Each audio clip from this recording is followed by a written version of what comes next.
有冇聽過宇宙其實係一個黑暗嘅大森林？每一個星球就好似一個攞住槍嘅獵人咁，喺森林裏面一步一驚心。萬一俾人知道自己嘅地標，就只有死路一條。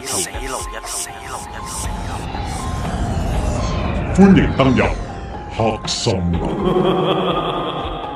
逆思維，抽絲剝繭，反邏輯，尋找真相，靈異迷離，奇聞怪事，秒秒驚心，殺到埋身。黑森林。以下節目內容涉及成人及驚嚇情節，奉勸一句：中門大開，小心慎入。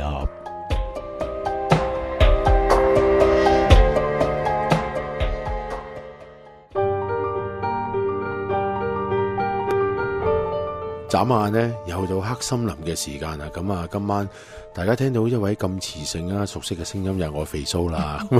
咁啊，你喺度笑咧，有個笑聲又好熟噶啦，呢個呼吸聲都聽得出嘅，阿毛啦。今晚呢，雖然冇咗鬼故王，但係都係鬼無蘇嘅一個嘅組合啦，或者叫無蘇鬼嘅組合啦。因為咧，阿鬼強咧今晚坐落嚟，你哋有福啦！鬼強親自操刀啊！一個禮拜只得一晚嘅，最多係啊，咁啊，但係最難得一樣嘢咧，鬼強通常除咗自己坐入嚟之外咧，佢就梗係會帶啲勁嘢入嚟嘅。今晚嘅勁嘢咧就係有殷發清師傅啊，好嘢，我哋歡迎佢先啦。大家好，三位主持好。殷師傅咧就喺無論傳播媒介啦，即係 multimedia 啦，或者係捉鬼嘅 multimedia 咧，都係享負盛名嘅。係啊，你哋過獎。係啦，咁啊，阿鬼強同佢嘅淵源都幾深，不如俾你介紹下你同佢嘅淵源先啦。係啦，咁我當年識阿殷師傅，當年添，當年即係幾年前咧，的確係當年幾十年前咁講到係嘛？我都50歲 keep 到咁嘅樣，都算係。哇，咁幾好喎！如果50歲 keep 到咁嘅樣啊，真係冇得頂啊！好細嗰時我哋已經相識㗎啦。係啦，我哋好細個嘅時候已經識啦。咁我同師傅咧，其實都曾經出生入死過，係啦，可以咁樣講啦。點解咧？因為當年咧，我哋咧又當年添嗰陣時咧，就因為咧我哋拍探靈啦，咁同埋我哋仲有 oversee 啦，咁跟住之後又會係喺一個某個電台度一齊開咪啦，係啦。咁師傅當時咧就會介紹好多呢個係師弟講嘅好多美食俾我哋啦。咁我好開心嘅，咁同師傅合作，咁我哋好多謝殷師傅啦。咁佢可以今日上到嚟我哋黑森林嘅，我好開心啊！見翻鬼強。其實咧，我一見翻殷師傅咧，就諗翻係當年我哋去呢一個馬來西亞啦，拍不是手記啦。我哋好玩㗎嗰時啊。係啦，當年係非常之多嘢玩嘅。嗰陣時扎跳㗎。我依家都係㗎。等我見翻你，真係斯文咗好多啊。係呢個我要。咁有冇 open 咗咧佢？斯文有 open 乜嘢啊？你咁樣講嘅都冇嘅，窒咗冇啊 mindset 啫，我講個頭腦啫。我覺得佢 lady 咗好多啦。我都話好受歡迎嘅，而家黑森林照阿花姐走之後，哇！即刻人數激增啊，簡直係有冇？阿鬼強一向都受歡迎嘅，把聲嚟。多謝。咁唔係嘅，咁啊有阿殷師傅喺度啦。咁當年係真係成日同阿殷師傅即係出入嘅，係啦。因為我哋嗰陣時又拍好多我成日去你個館度啦，係啦。咁我最記得就開頭咧完全對錄音嘅知識係完全零㗎，係啊，係啦，咁連請銅我啲都唔有，係咁講標銅啊！我記得係錯晒嘅嗰件事，好大膽啊！佢俾我試刀啊！嚇，係啊，係啊，佢俾我斬過嘅，係啊，佢當年都俾佢斬過幾下，咁嗰陣時都驚驚地嘅，爭啲麻雀數啊！嗰陣時係嘛，即係驚驚地。因為嗰陣時咧，師傅咧就會攞把菜刀，咁其實大家都當然梗係唔好學啦，因為阿師傅佢有一個專人及專業指導之下先可以嘅危險動作嚟。係啦，兒童要陪同家長，收學家長要陪同兒童。係啦，我調轉咗嘅係啦，咁因為嗰陣時睇電視啊，或者睇得多啦，咁呢啲神功嘅其實自己都未親身經歷過嘅。咁嗰陣時咧，阿師傅好記得，我就喺個壇上邊攞咗把菜刀，咁然後咧佢就係話俾我聽，呢把刀斬唔入嘅。咁我就心裏面當然表面上只係覺得係咪咁神奇？但係個心裏面就，扯你把刀應該係有啲嘢搞過，有機關嘅，有機關嘅啦，點會斬唔入啊？即係萬聖節嗰啲斬落個頭度有個粒位。即係你上次做節目，上次去 BBQ 攞住嗰把咗，係嗰把，係啦，嗰啲架咁啊！嗰陣時好多質疑嘅喺個心裏面咯，係啦。咁跟住之後，師傅就攞咗一把菜刀，跟住之後攞咗張硬卡紙，攞咗張卡紙啦，一張紙啦，即刻試俾我睇，試咗唔同紙質嘅俾我睇，一片。跟住一條絲咁樣喺我面前飄過張紙，跟住嚇，陣間係咪真係要？請問導演係咪陣間要俾我隻手去試啊？咁又要好鎮定咁樣俾大家見到，OK 冇問題。但係其實個心係，咦？點解會係我嘅？係啦，咁好似後來想縮嘅，但係導演唔俾。係啊，一定冇可能會俾我咁做㗎啦。咁啊，師傅嗰陣時就我又嗰陣時第一次睇呢一個請童啦，係啦，咁不停噏錯啦，但係我好記得呢個啦。咁以前係未見過嘅，即係未親眼見過嘅，咁我都覺得係大開眼界嘅。係啦，咁我哋不如講下殷師傅，其實佢係我哋要照顧一啲冇睇過我哋曾經嘅節目嘅朋友先啦。咁殷師傅咧，其實就係福英館嘅錄音師傅嚟嘅，咁佢係一個捉妖女天師嚟嘅噃。其實你調轉咗講，係應該係錄音福英館嘅女天師，就唔係福英館嘅錄音師傅。錄音門福英館係啦，你就調轉咗少少，同當年一樣喎，成仍然日都講錯。喺我腦係比較亂嘅啫，未啱過，係啊，比較打亂章個人。係我哋係錄音神法嘅，咁我哋就其實係屬於神功啦，亦都係屬於法科。屬於法科。咁其實法科其實都有好多種類嘅喎。咁我哋係符咒科啦。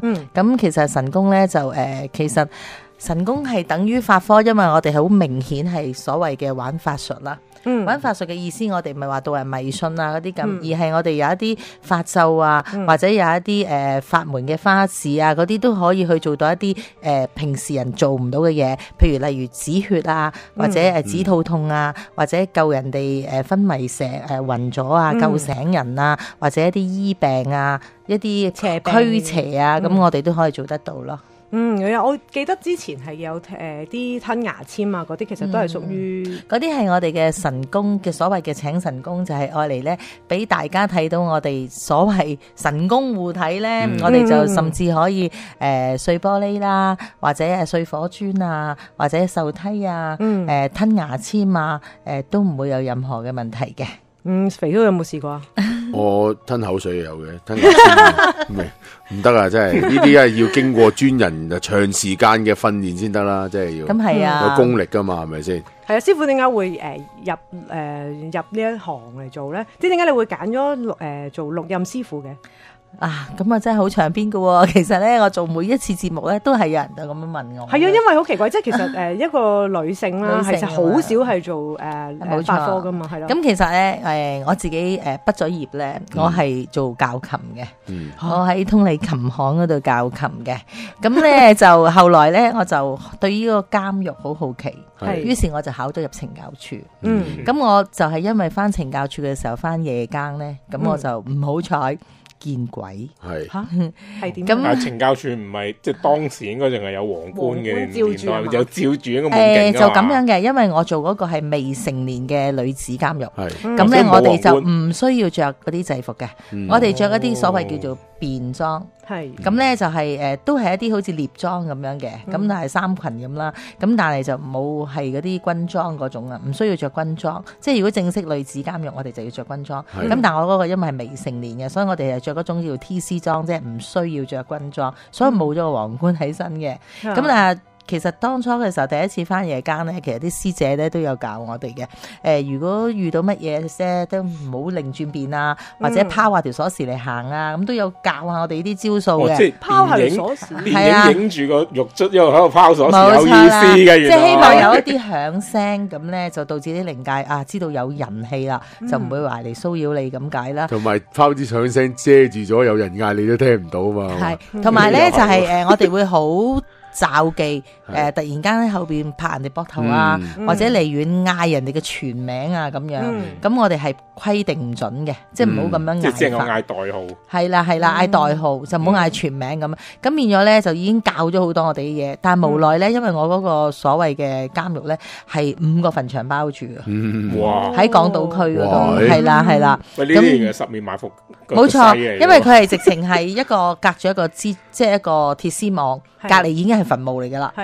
咁你知啦，鐵絲網係好一格格咁樣，其實係好空洞噶嘛。係啊，咁你根本就係見到晒啲墳墓嘅。係啊，就算通咗電都係防到人啫。同埋加上咧，夜晚黑咧好多時會有你哋所講嘅鬼火啊，即係成日都會見到啲火飛來飛去。咁當然啦，喺科學上嘅解釋就係一啲磷火，係一啲人嘅屍體嘅磷質啦。咁但係喺我哋有好多人睇落去就話，咦，只係喺墳場先會見到呢啲嘢噶嘛？咁就係好似啲鬼火又會飛來飛去啦，咁好多螢火蟲啊，咁即係會好詭異下㗎。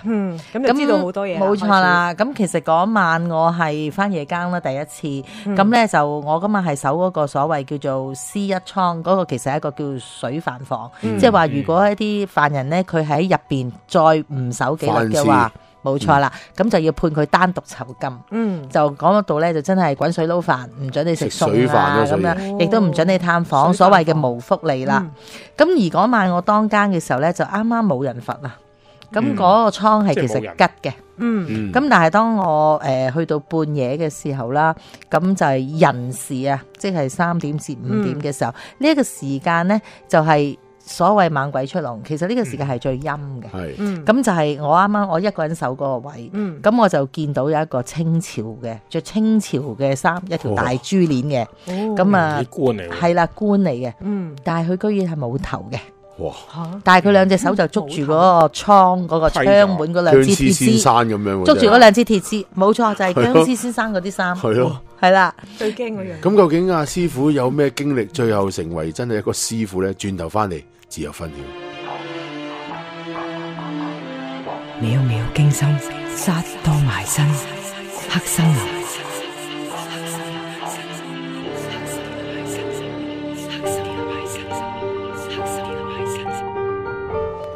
係咪好心急？想知道師傅有咩經歷咧？咁我嗱臨交翻俾阿師傅先。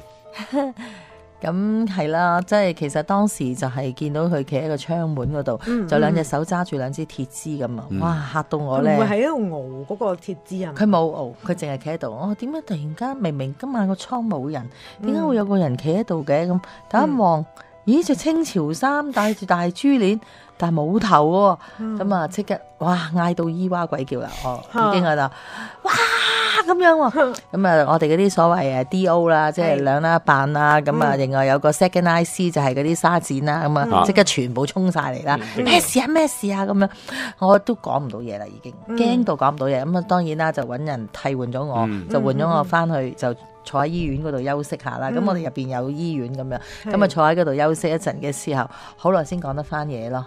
咁跟住咁，但係咧。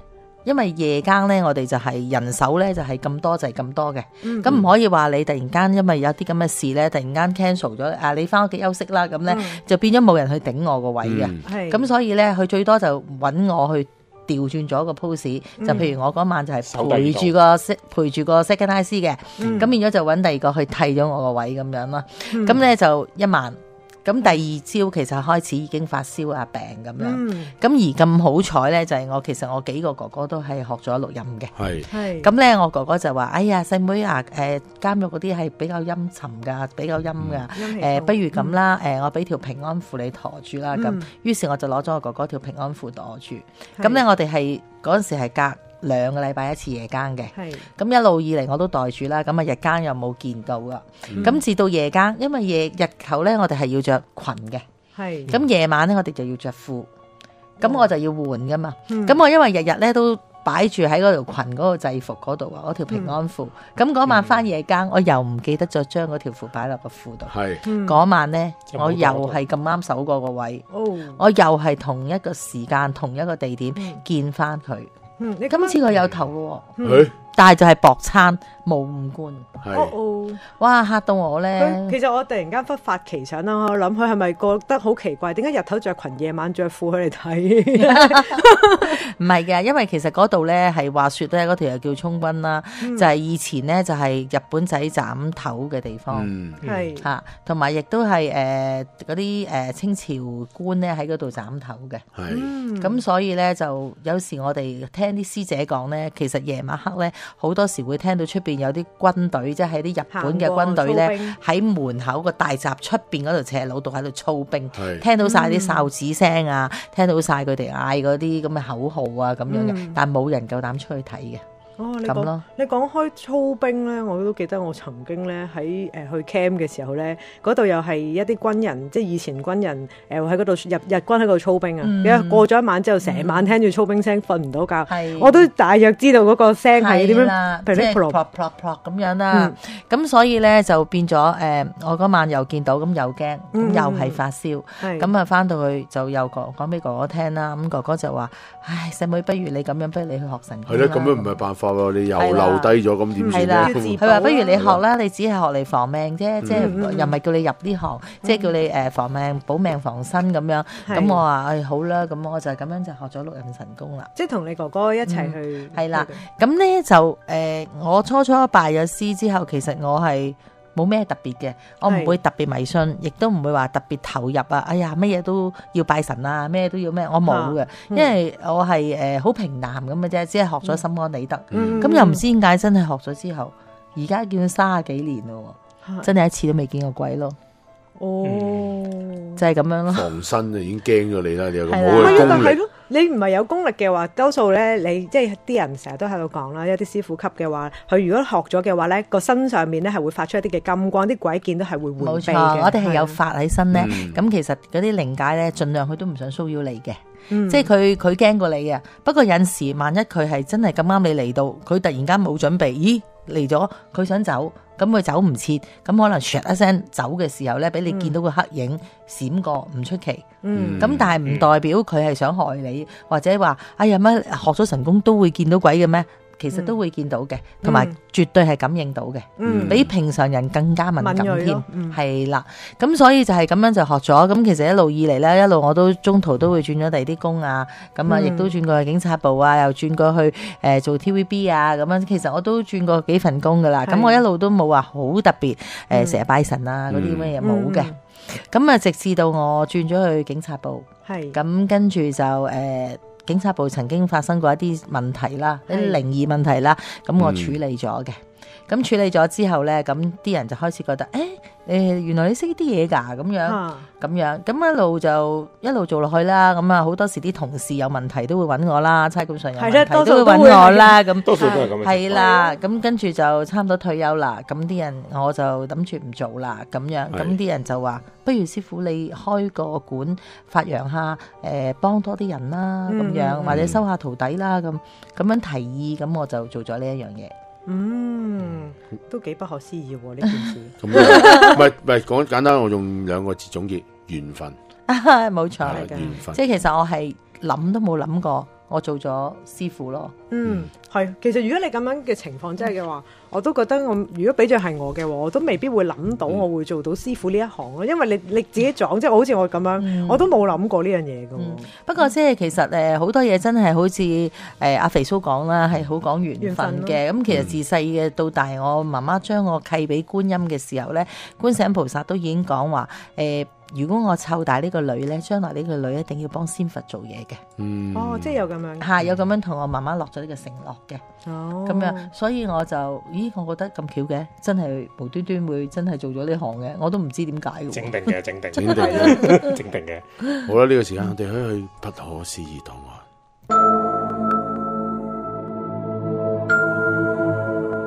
不可思議檔案。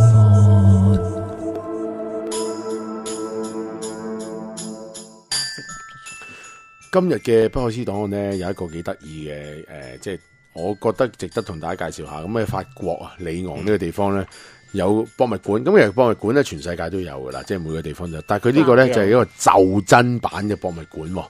咁話說呢，一個藝術家啦，就叫做 Allman 啦，即係佢個法文名啦。咁咧佢就喺里昂咧就創立咗一間袖珍博物館。咁其實咧佢最犀利嘅地方咧就係、我諗阿毛都有啲感覺，如果睇即係呢單嘢咧，因為佢做得好似好精細、好仔細。其實每個博物館咧將個大嘅博物館袖珍化咗，咁佢咧即係佢係微縮，係啦，縮咗佢。咁咧縮到咧就係話佢可整咗咧超過100個場景出嚟，即係譬如可能係擺恐龍骨嘅，又或者係擺一啲可能係生物嘅，又或者係擺啲人體嘅等等，即係唔同嘅題目嘅博物館佢都有㗎。咁呢啲就好似阿毛可能就覺得似翻嗰啲玩咗 figure，即係1比幾多咁樣嗰啲咧。即係而家我玩緊呢啲。係啦。係佢好細嘅，佢做最低嘅。佢如果做得呢啲咁大嘅場景咧，佢應該係去到即係1:40或者1:100係啦呢啲咁嘅。咁我話俾大家聽，佢個大概大細咧就係佢影好多相咧，大家可以有機會睇下。佢嗰張相嗰個博物館咁大，大概2個頭咁大。咁佢影相嘅時候咧，就將自己個頭就擺落去，然後就影翻轉頭，就佢啱啱就好似啱啱夠一個頭攝咗入去，然後就喺度睇入邊啲嘢咁咯。咁啊幾得意，同埋好靚，好仔細，好精細咯，做得。相當得意嘅呢個我諗阿毛睇就更加比我哋可能更有感受，因為玩開啲模型啊、公仔啊、玩開公仔同埋影相啦，係啦，影開相係啦。咁同埋佢話佢個比例真係照翻嘅，即係從佢本身真實所有嘢嘅 scale 都係跟翻晒嘅，即係嗰個比例跟翻晒嘅。咁啊，所以有機會啦，如果係里昂咧去睇睇咯，呢個係啊，咁其實世界上博物館都好多嘅，咁啊即係呢個亦都係甚至佢即係有世界上咧好多博物館。阿師傅就話俾我哋聽，佢原來去過一個博物館咧，有啲感應喎。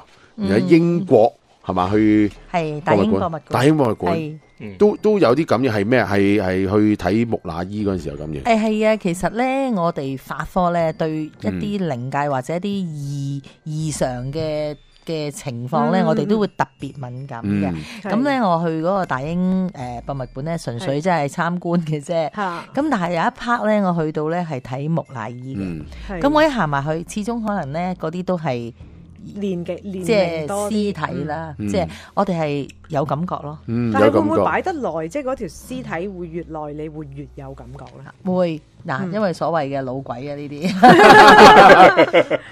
咁啊其實我哋一行埋去咧，淨嗰種感覺係非常之強嘅。但係唔係話好似我哋平時見到鬼啊，我哋想打佢啊，或者想捉佢啊嗰種感覺，係一埋去咧係感覺有種陰寒氣，係覺得要點樣去形容呢？即係其實係好似有少少唔係善意咁嘅。我會覺得對方會覺得即係好俾我感覺佢係唔係簡單咯。即係可能佢哋已經係年資好耐啦。因為其實佢哋埃及嗰啲木乃伊呢，好多都係即係有嗰個力量嘅，有一個 power 喺度噶嘛。即係佢哋傳統係一來以係皇帝啊貴族啦，冇錯，係啦。二來就係佢哋係基本上係預咗佢哋所謂入去個金字塔咧，其實係享受永生噶嘛。冇錯，所以咧其實我哋一行埋去嘅時候，就已經有一種好強烈嘅感覺，就係我唔簡單，即係我會覺得我係行咗埋去一個。所謂如果我哋用廣東嚟形容咧，就話好似一個鬼王咁樣，即係我會覺得佢係一個好私密啊、好有 powerful 嘅嘢，即係你會有少少心寒嘅。好啦，咁啊頭兩節師傅已經帶俾大家咁精彩嘅內容，所以今晚回魂夜啊，我哋講翻回魂，轉頭翻嚟聽。歡迎繼續翻到嚟黑森林啊！咁啊，繼續有鬼無蘇同埋殷發清師傅。咁頭先頭兩節呢，我就話阿師傅講啲好精彩，其實大家都唔想去 break 嘅。不過由於廣管局條例規定，我哋必須去新聞同埋一啲 break 嘅。咁但係翻到嚟呢，我哋今晚嘅正題係咩呢？就係蛙鬼回魂夜啊！鬼強諗出嚟嘅呢個係。係啊，因為 Halloween 啊嘛。係啊 ，Halloween 啊！咁你有冇慶祝 Halloween 啊？我會扮鬼嘅。即係唔使化妝就扮鬼，我落妝咪得咯。係啦，有個笑話就係話而家啲女仔咧落晒妝就慶祝 Halloween，真係方便啊，唔使化妝嘅，邊度化妝？幾方便啊！真係啲假眼有被剝晒佢咁樣係嘛？咁啊即係變咗 pancake 咯。頭先甄師傅講嗰個清裝甄師傅見到我哋女性好似鋪 mask 都好得人驚嘅喎。尤其是而家啲 mask 啊嘛，有條唔係而家啲 mask 係專畫晒公仔噶嘛，有熊貓啊，淨係炮咁嚇一嚇嘅大佬。如果唔記得咗，真係唔嚇一嚇嗰晚夜晚呢度。我哋即係一擰住面見到話。佢但係 Halloween 即係其實當然啦，而家近年咧喺香港或者甚至中國大陸啊亞洲咧，大家都當一個好常規嘅節日啦，即係好揾錢嘅節日啦，即係某啲機構咁，但係就其實都好多人中意慶祝啊，即係玩翻晚咁樣。係啊，我中意喺攞糖食嘅啫喎。係咩？係啊，即係叫咩 ？Trick or treat 係啦。阿毛更加感受啊！嗰陣時有冇整蠱人啊？你我冇整蠱小朋友啊？你我冇，我派糖嘅啫。哼佢個頭派糖，我派糖啊！帶啲小朋友即係好似政府咁啊！派糖啊！我冇咁厲害啦嚇，咁我帶啲小朋友去攞糖，我帶隔離屋嘅小朋友係咯，咪幾得意嘅，着到啲奇裝異服咧，係啊，大家扮晒鬼嘅，係啊，扮晒鬼怪嘅，啲南瓜 B B 嗰啲咧，係咧，好得意啊，係啊，好好玩。咁但係其實就萬聖節起源都幾得意嘅，即係唔係美國本土嘅，有幾係啊係啊，咪其實係愛爾蘭嘅，係一個係移民帶嚟嘅節日嚟嘅，哦，竟然係啊係啊係啊，咁其實當然啦，就有一個傳說嘅，阿毛知唔知個傳說先？有一個係一個叫 Skeleton Jack 啦，即係其實相傳呢個係咩人咧？咁佢係一個即係戰爭中俾人斬咗頭嘅戰士嚟嘅，係咁佢亡靈，因為佢冇咗個頭咧，咁佢就即係好唔舒服啊！咁就每逢因為佢萬聖節嗰日其實就係佢被斬頭嘅日子嚟，咁佢就要去揾翻個頭。係咁，所以佢傳統即係相傳就係話咧，即係古代 Skeleton Jack 咧就會走去逐家逐戶拍門，好啦，咁啲人打開門啦，佢就會一嘢稱住個頭，斬咗個頭落嚟。咁似一套電影嘅。係啦，跟住擺落去自己度試下，睇下啱唔啱位。係啦，咁啲人咁樣試咗之後驚啊，咁所以就有個傳統咧，就係要攞個南瓜。係將佢挖空佢，裏邊擺蠟燭，整好晒啲眼耳口鼻，掛喺門外邊。做咩咧？就係阿 Scan 一見到呢嚿嘢咧，就誤會咗呢度掉咗個頭，跟住佢走埋去，將自己插落去個南瓜度度一度，唔啱咧，佢就走啦。咦，好好笑喎！南瓜，哎呀，如果諗翻轉頭啊，師傅當年識咁做，咪整個南瓜去嘆啊，咪唔使嚇佢幾廿次咯，係咪先？就唔使見 pancake，係啊，唔使係啦，唔使見 pancake 咯。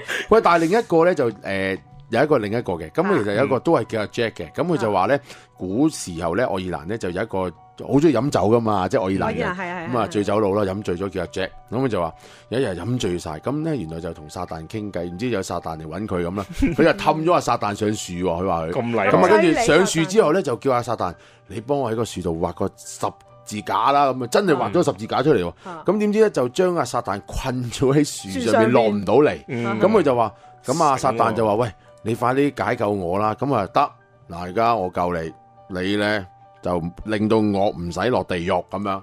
咁撒旦話：哇，我落到嚟乜都應承你啦咁樣。咁最終真係應承咗佢。當阿 Jack 死咗後咧，冇落到地獄，但係又上唔到天堂喎。咁啊變咗咧遊魂野鬼咯。咁佢就周圍行，周圍喺啲即係大家都知係陰間咁啊，周圍遊魂野鬼。咁話說咧就係話原來咧佢就要整啊，即係冇唔夠光啊，用個大頭菜咧。即係撒旦啊，就俾佢咧，就用個大頭菜挖空咗，就整個燈籠，然後就點着佢就，你攞嚟照路啦，你慢慢行啦，有排行啊，你咁樣，即係就俾佢哋照路。咁愛爾蘭人咧就將呢個傳統咧，呢個傳說同呢個傳統咧就傳咗去美國。咁但係咧喺美國，由於咧嗰啲大頭菜就唔係咁易揾，南瓜周圍都係啦，咁啊用咗南瓜挖空晒做呢個咁嘅燈籠啦，咁啊傳統啦，咁樣嚟嘅原來。哦，唔怪得知點解唔係我，只係我一路喺度諗住咧南瓜啲眼耳口鼻嗰啲樣，你一路講我一路喺度諗，喺度幻想翻擺翻落自己個身度啊嗰啲情景咯。我一路好想笑，所以我都冇乜太過留意你個古仔啦。已經當然，如果咧正統啲嚟講咧，就正式係愛爾蘭嗰邊咧就有個叫諸聖節，即係啦，即係 All Saints Day 咁樣。咁佢話呢個係預備諸聖節之前嘅一日咯，所以其實就係咁樣相傳。係啦，即係其中一個解釋就係咯，所以就叫Halloween Eve 咁咯，即係幾得意嘅，我覺得都。所以不過而家大家都唔會理個由來噶啦，淨係慶祝啦、玩啦、開心下。而家基本上就係大人就係 party 啦，小朋友 trick or treat 咯。係啦。咁阿毛有冇啲得意嘅，即係嗰啲 Halloween？嗱，我最印象深刻嘅唔係一件好得意嘅事，係一件件幾危險嘅事，係嗰陣時我喺加拿大啦，咁就試過有一年咧，就有小朋友去 trick or treat 嘅時候咧，就收到啲蘋果，咁而竟然呢啲蘋果裏邊咧係有刀片喺度嘅。即係有個小朋友係唔理嘢咬咗落去之後係成嘔血嘅，咁就送入醫院。咁呢件事即係當然啦，變成即係新聞啦嚇，咁大家好驚啦。咁而當時就即係政府亦都呼籲啦，即係市政府崗位啦，咁就出嘅時候咧，就唔好淨係俾小朋友自己去啦，因為其實好興嘅，一個大啲嘅小朋友帶住一大班細小朋友周圍去嘅，咁就唔好淨係啲小朋友啦，一定要有大人帶。大人如果見到啲有可疑嘅食物，就檢查清楚先至收。哇！咁啊，但係最近我想同大家分享呢單嘢咧，就係幾恐怖嘅。咁咧，大家話說嗱，如果阿毛好清楚，即係經常或者喺美國啊、加拿大啲地方咧，大家都會喺屋都會做好多裝飾噶嘛，即係 Halloween 啊，或者甚至我哋喺玩具街去買一啲裝飾都見到好多噶啦。咁咧，但係咧最近發生嘅一單嘢咧，好恐怖嘅。咁咧，俄亥俄州啦，美國俄亥俄州係啦，咁咧就鏡報就講咗呢單新聞，就話說咧就有一家人咧就外邊掛咗一個好逼真嘅一條屍喺度，咁大家都認為呢啲裝飾嚟嘅啫，有咩咁大不了咧？咁樣大家都日日係經過，日日望嘅。咁但係後期咧有一個一路即係帶狗行街嘅一個居民咧就話。咁似啊，好邊度買嘅咧？即係類似咁啦，即係點解邊度留意到？跟住就發現到原來真係一條屍嚟嘅，就掛咗喺門口。咁原來咧呢個被認為係萬聖節裝飾嘅一條屍咧，就係一個31歲嘅女仔嚟嘅。咁就其實死咗噶啦。咁咧就原來甚至後尾 check 翻咧，佢係俾人用啲石頭係整死嘅，打死咗嘅。咁隨後咧就當然啦。證據都好確鑿，就擺你門口嗰條屍，咁即係你係屋主，咁應該如無意外係個屋主，即係佢話拉到嗰個人啦。咁當地居民都好驚訝，原來日日經過都望到呢個喪屍，都諗住裝飾，哇咁鬼逼真好似，咁但係咧呢個真係現實版嘅，好似啲電影故事咁啊！居然咧，哇最危險嘅地方就係最安全嘅地方，呢個裝飾咁樣，但係我就喺度諗緊啦。佢掛到31號之後，究竟點處理咧？唔係，我諗佢咁，即係如果佢係作案嗰個咧，佢係會諗住，因為大家都當係裝飾啊嘛，係就到咗31號，真係當係垃圾咁。大家一齊就掹咗落嚟，就抌落垃圾站咁樣。因為大家唔會再望啲垃圾噶啦嘛，係咪？咁垃圾車嚟咪倒垃圾車咯，係咯，咁跟住去咗填海啦，或者燒咗咯，咁就已經解決咗條屍嘅問題啦。因為其實永遠都係啦，做殺人兇手最麻煩就係點去處理條屍啊嘛，係啊，佢用咗呢個方法其實係。都幾聰明，又係魚目混珠喎。嗰陣時可能1000條屍咁樣擺落去，即係假嘅屍啊。可能周圍都係呢啲咁嘅喪屍咁，大佬有機會 check 佢逐條 check 啫。我又諗翻起你呢樣嘢，又令我諗翻起咧。咁喺香港咧，我見過咧有啲呢啲咁嘅裝飾咧，係擺牛頭馬面嘅。係我經過有一次咧，我都真係嚇咗一嚇嘅。跟住回魂嘢唔係啩？其實而家咧，我將西式都中國化咗，大家都知而家阿師傅咧近年我哋見到好多呢類嘅 party 啊，或者啲活動咧，都加咗好多中式落去喎，係啊。點解好多中國鬼啊？係啊，反而其實我覺得呢啲中國鬼，我係覺得得人驚過啲西式。其實真係得人驚好多。咁當然啦，今晚師傅嚟到，我哋就唔會放過佢嘅，一定會咧詳盡地去同大家分享下。其實回魂係同頭七有咩分別咧？究竟大家嗰啲祭品又係唔係真係？即係而家我哋擺嗰啲有冇謬誤嘅咧？又或者甚至外國嘅人或者唔同民族嘅人有冇回魂嘅咧？好啦，我哋講完 Halloween 翻嚟，咁但係都要去翻我哋中國方面咧，中式方面咧，回魂啊！今晚蛙鬼回魂夜，咁啊繼續有甄發清師傅啦，仲有鬼毛蘇啦、鬼強啦、阿毛同埋肥蘇嘅。咁啊，師傅，我首先啊，我就唔客氣啦，對你都唔客氣啦。我首先要請教下咧，究竟我諗我哋可能我哋都有謬誤嘅，回魂同頭七其實係咪同一樣嘢，或者係咪有咩分別咧？應該咁講係。其實頭七同埋回魂係兩樣嘢嚟嘅，咁因為咧一個人先人咧佢走咗咧，我哋係以一個7日為一個週期嚟計算啦。咁如果一般咧佢死咗，我哋係用佢一個死咗嘅即係嗰日嘅日子去計算佢嘅回魂夜。咁一般咧都會係過咗7日嘅先會回魂嘅。咁如果計咗出嚟佢係過咗7日。咁我哋咧就會同佢做埋個尾七，咁樣跟住就等佢回魂嘅。但係如果譬如佢喺第10日已經回咗魂啦，咁我哋就通常就唔會再做3-7嘅啦。就唔會再同佢做3-7嘅啦。3-7係第3個7日，第3個7日，即係應該係做齊晒7-7 49日啦。冇錯，係啦。咁但係一般而家都好少人做4-7、5-7嗰啲啦，因為一般佢回咗魂或者搞晒殯儀嘅嘢咧，我哋已經唔會再做噶啦。咁啊，因為所謂喺殯儀館嘅時候做咗一啲所謂英雄嘅儀式咧，就已經係即係冇事噶啦，咩都解晒噶啦，咁要去就去噶啦。脫孝啊，咁樣乜都做晒噶啦。即係而家簡化咗好多啦，因為時代嘅進步都要簡化咗。咁其實我又想問，其實回魂係啲即係啲咩嚟咧？點解會有回魂呢樣嘢嘅？回魂咧就一般咧就係一個先人咧，佢係走咗之後咧，其實佢係屬於一個中陰身，喺3-7之前佢哋都係屬於一個中陰身嘅。咁喺中陰身嘅期間咧，佢就係有未去報到嘅。咁直至到佢去回咗魂啦，咁佢先至可以真真正正由牛頭馬面壓佢走咁樣嘅。咁所以回魂咧就係俾佢最後一次去回家人。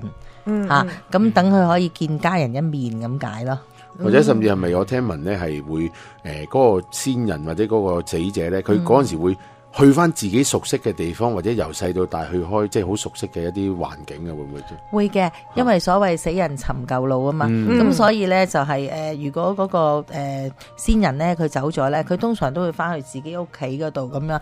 咁如果佢係生前佢係冇屋企嘅，譬如佢瞓街嘅咁樣，咁佢可能佢都會翻去佢曾經做竇嗰個地方咯，即係佢係瞓街嗰個地方咯。即係佢一定係翻去佢生前未死之前嘅地方，或者佢會去翻，譬如佢佢一個係老人家咁啦，譬如佢假設有幾個仔女咁，咁佢生前都成日都有探啲仔女嘅，咁佢可能佢死咗之後佢回魂咧，佢可能就會翻去自己屋企啦，亦都會去每個仔女嗰度都去下咁嘅，即係去睇下佢哋咁樣咯。咁當然啦，我哋傳統咧，即係譬如仔嘅，當然佢哋係可以入啦。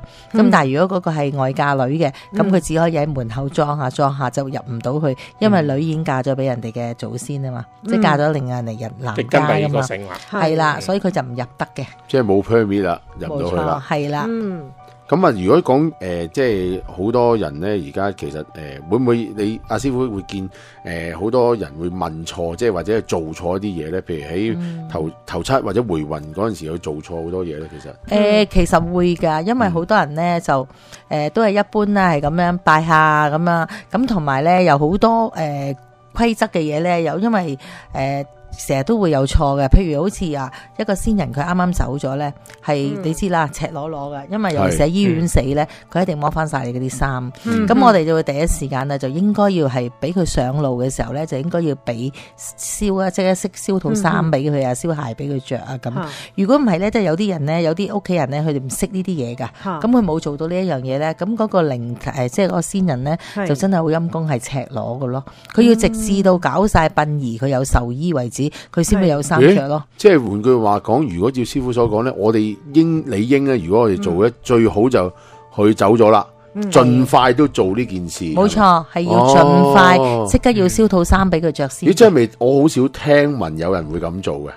即係通常好似阿師傅話齋，我照搞啲出殯啊啲剩咁樣先至會燒嗰啲嘢俾佢。其實係好多人都冇做到，所以學你話齋，你唔知咯，所以因為始終喺醫院咧，佢真係會同你剝晒啲衫咁樣打包噶嘛，咁佢真係個先人就即刻變咗赤裸啊，咁佢會喺路途上佢會可能好凍啊咁樣，咁我哋就通常都會教啲善信咧，第一時間咧就會翻去屋企門口即刻燒套衫俾個先人先咁樣，等佢同埋咧就會點蠟燭啦，點蠟燭嘅意思咧就係因為所謂嘅陰陽路啦，人有人路，鬼有鬼路。鬼路係比較暗啲嘅，咁佢咧就特登點蠟燭，等佢有一條即係光啲嘅路，等佢睇到路行啦。咁即係呢樣嘢都要做咯。同埋我聽過咧，啱啱師傅所講，如果有屋企人過身，即刻點出嚟，除咗俾先人之外，係通知周圍嘅街坊，冇錯，即係話俾人聽，係避忌下啦，我哋有白事啦咁樣咯。冇錯。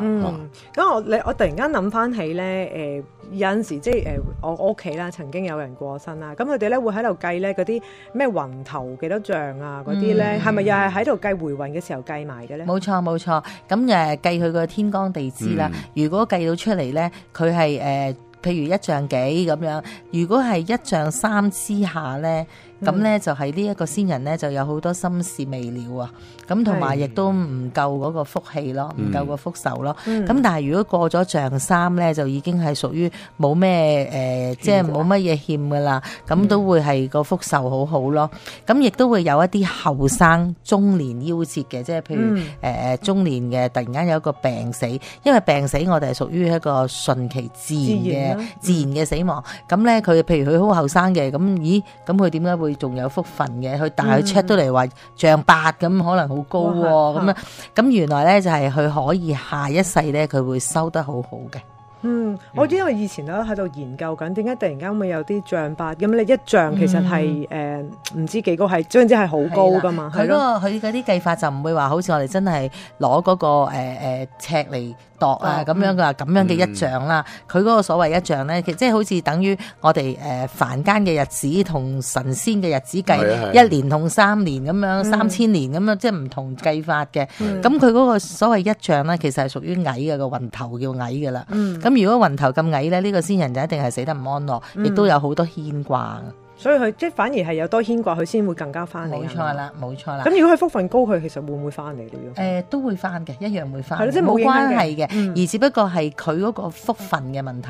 咁如果一般你話係枉死嗰啲咧，佢嘅像數一定係好低嘅，一般都會好低嘅。咦，咁我有問題少年啊，師傅請問咧，其實會唔會有人咧係回唔到魂㗎？我哋成日時睇電影或者聽過啲 case 係話未必一定係回魂過，係咪咧？冇錯，嗱有陣時咧有一啲善信都會問我嘅，佢哋話師傅，哎呀我爸爸死咗，但係咧回魂嗰晚冇反應嘅，唔見佢翻嚟嘅，點解咁？嗱其實一般咧正常嘅魂咧係應該一定有回魂嘅，係爭在佢高調翻嚟定低調翻嚟咁解嘅啫。或者有陣時有一啲先人咧，佢可能多地方去，咁可能呢度啊走馬看燈咁，呢度去一去，嗰度睇下個仔，睇下第二仔，睇下第三仔咁，係啦，可能好短，咁你又啱啱恰着咗，咁可能唔覺。咁如果你話真係冇得回魂嘅咧，就只有枉死嘅冤魂就冇得回魂，因為佢根本係唔會有機會投胎。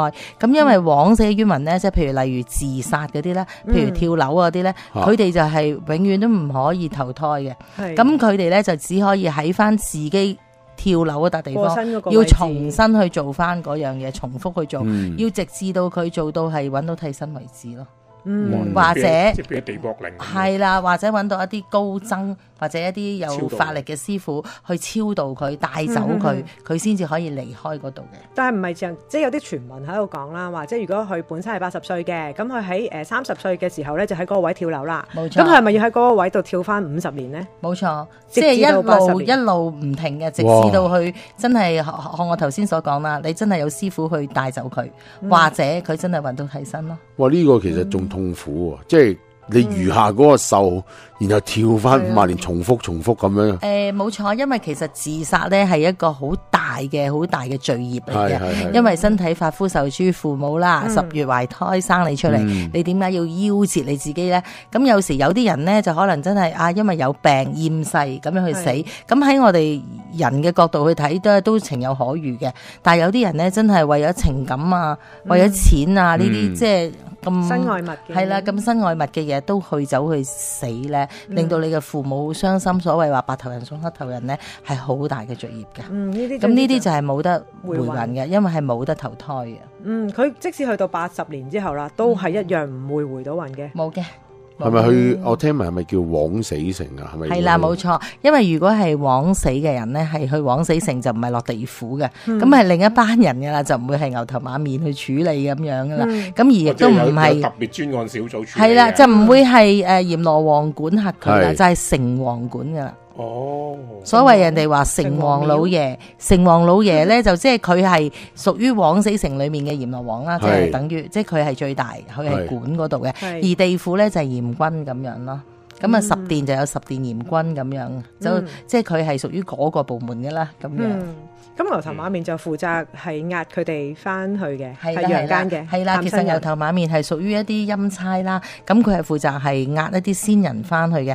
其實咧，牛頭馬面咧就係有時人咧死咧一定係唔願走，係唔捨得呢個塵世嘅。咁所以牛頭馬面就會嚟鎖佢走啦，鎖佢走。咁到時帶佢回魂咧，佢都會唔捨得屋企人嘅。譬如話有陣時我哋睇到啦，之前又 check 到話佢3點翻嚟，5點走，東方嚟就西方走，咁即係呢啲咧係真係嘅。咁我變咗咧，佢可能到5點啦，佢夠鐘啦咁樣，咁咧叫佢走啦，佢可能唔捨得走，咁所以一定要有陰差去壓住咯，帶佢走咯。如果有即係有冇機會，即係我唔想嗰個靈魂去走，即係我唔想先人走啦。咁我係咪有啲嘢可以對付翻呢？對付牛頭馬面，令到佢留翻喺度咧？咁轉頭翻嚟，仲大家再傾啦。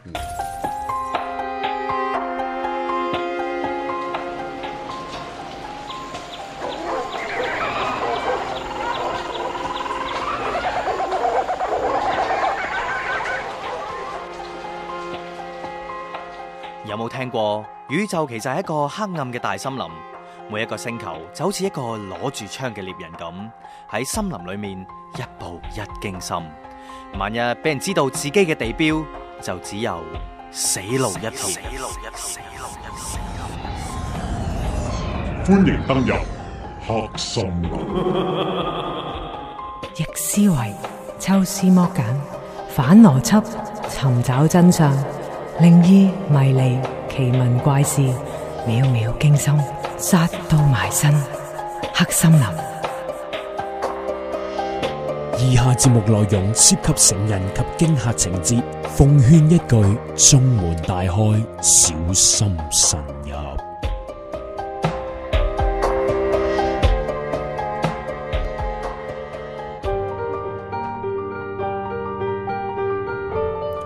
新聞過後翻嚟咧，大家又係等得好心急啦。咁啊，繼續咧，直播室入邊有鬼毛蘇啦，同埋殷發清師傅嘅。咁啊，阿鬼強，你可唔可以好頭先用急口令講嗰個問題咧？其實我俾機會你慢慢講多次啦。唔係，我就想講，即係有啲咧，有啲以前啦，有啲傳說啦，喺度講咧話，其實我就唔想即係有啲你唔知大家有冇聽過一啲古仔，就係講話有啲爸爸媽媽係唔想自己個仔過身嘅，就諗盡辦法令到牛頭馬面咧就唔可以喺嗰一晚之內咧就攞咗佢個魂魄走嘅。你令我諗起一出電影，咁我阿毛有冇睇過一出電影？洪金寶係啦，嗰出咁啊，當然啦，其實我睇呢個電影嘅時候，係好後先睇嘅，我唔係當年，所以我嘅年紀都仲係好後生。我都係睇係啦，睇重播啫，我都係睇碟嘅啫嘛。係啊，睇碟啦。咁啊，因為嗰套電影咧係我諗係咁多年嚟咧，香港電影其中一套比較詳盡，有一個環節最精彩，然後就係佢個太太啦，嗰陣時就啱啱結咗婚，即係結婚就已經當時洪金寶嗰個角色咧就。為咗朋友，然後就死鬼咗，咁然後咧跟住個魂魄就翻唔到入去個身體度，咁但係咧就當時就要去回魂夜啊，咁啊跟住就係話要牛頭馬面嚟壓佢走啦，咁佢哋就諗盡辦法，又軟硬又兼施等等嘅，又講數等等方法，然後令到咧天光啦，咁啊我哋唔係唔俾佢走，不過你等佢有繼後香燈之後啦，咁你先叫阿閻王帶佢走啦，咁樣即係。好深刻嘅呢套電影，係啊，就係因為呢一套電影咧，所以我會更加即係知得多。原來牛頭馬面咧都有一啲嘅嗜好嘅，係啦，即係飲酒啦，人性化嘅事係啊，食鴨蛋啦係嘛，雞蛋啦，雞蛋啊，係啦，鴨蛋係我嚟招翻佢個魂翻嚟噶嘛。我記得師傅曾經講過，雞蛋酒，同埋佢又話咪中意打牌，係啦，中意打牌啦。咁即係令到佢咧忘記咗，有得玩，有得食，有得飲，就唔記得咗自己要做啦。咁玩玩下咧，過咗嗰個時辰嘅時候咧。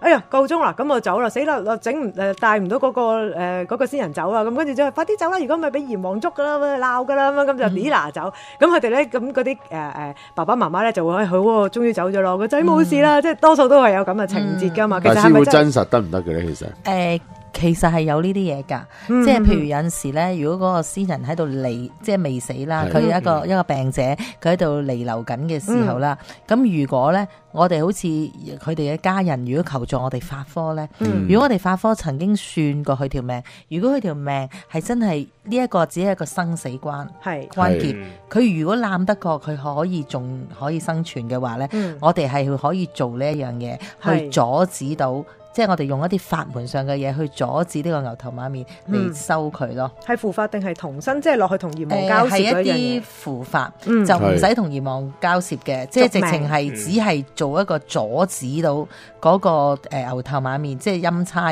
嚟拉佢嘅啫。因為呢個其實真係六半本簿，其實佢係未完噶嘛。係啦，即係佢如果過唔到呢一關咧，佢先至要死嘅啫。咁呢啲我哋就唔需要同閻君講，我哋只係用我哋嘅法咒去令到拖誤時間。即係譬如好似舉例。我有一次有一個善信，咁佢咧就係我哋算到佢嗰晚咧係最危險嘅。如果佢過到嗰晚嘅話咧，佢會仲可以生存嘅。咁於是乎我哋就將我哋嘅六壬八寶裏面嘅一個紅土兜咧，就俾佢愛嚟攬咗喺個身上邊。咁當晚咧，佢就真係到半夜嘅時間咧，佢自己喺個半夢半醒裏面咧，係感覺到有一啲好大嘅爪啊，係嚟拉佢啊。咁而佢發覺佢自己嘅身上面好似有一條孭帶，佢話形容係一條孭帶咁，撳住咗佢，綁住咗佢，係一掹咗過去又彈翻過嚟，掹咗過去又彈翻過嚟咁樣嘅。咁佢覺得係掙扎咗好耐，到第二朝早佢就話俾醫生聽，話俾佢嘅家人聽，琴晚啊陰差嚟拉我，傳教呢個紅土兜救翻我，祖師嚟救我啊咁講。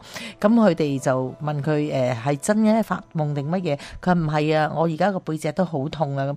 於是佢哋真係醫生一睇咧，佢個背脊係損晒嘅，直情係好似一啲好深嘅爪痕啊！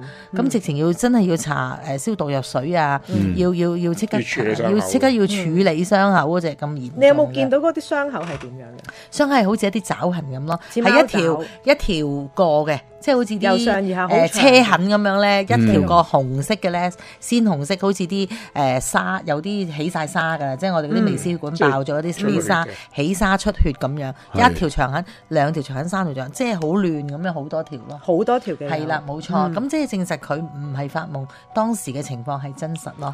咁但係呢個應該肯定係要嗰個事主咧，即係個當事人咧係陽壽未盡。如果即係我哋成日中國人有句説話。閻王，如果你係陽壽盡，你點樣都留唔到。冇錯啦，即係因為每一個人咧，有陣時佢咧有一啲生死關咧，嗰個關咧就係爭一秒、爭一分。即係如果佢係真係，譬如佢遇到有人幫到佢，即係所謂遇到貴人咧，可能遇到個好醫生，咁啊真係令到佢可以解決咗。譬如有啲人末期cancer， 醫生話你最多得2個月命，2個月盡㗎啦咁樣。咁點知原來佢遇到個好醫生？咁原來救得翻佢嘅，咁佢咪唔止2個月命咯。咁但係如果佢真係遇唔到醫生嘅，佢可能真係醫生所講嘅2個月佢死噶。咁呢啲就係講個因緣際會，因為人嗰個生死關咧係一個劫嚟嘅啫，係一個關劫。